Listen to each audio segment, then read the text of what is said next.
Let's get started in Zimbabwe, where some sports federations used the suspension of activity due to COVID-19 last year to address pending boardroom issues in an effort to streamline operations.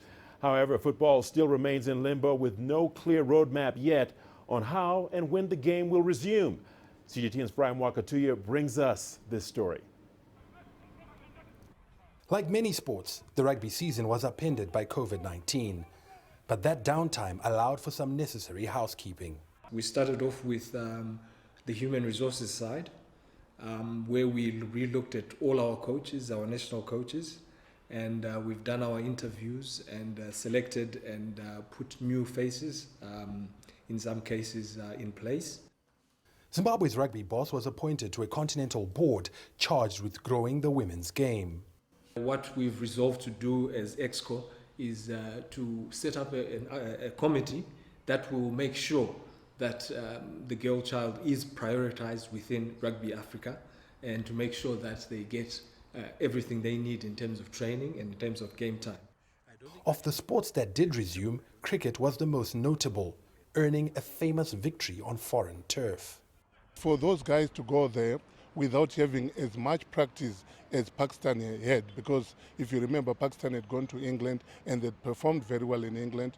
For our guys to go there, and even if they lost the other 2 ODIs, for them to win the other 1 ODI, which came with 10 points, which then are used as part of the qualifying process for the next ICC World Cup, I think it was the greatest achievement from a Zimbabwean perspective.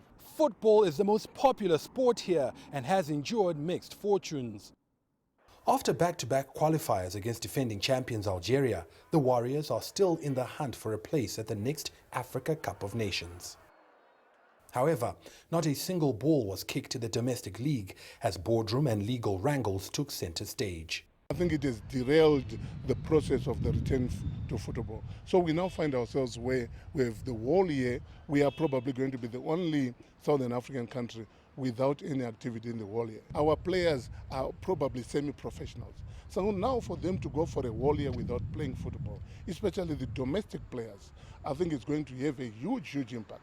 The impact is not going to be is not only going to be felt next year, it's going to be felt for the next 3 to 4 years. The Football Association and government are still to agree on a format and date for the resumption of domestic football. Farai Mwakutuya, CGTN, Harare, Zimbabwe.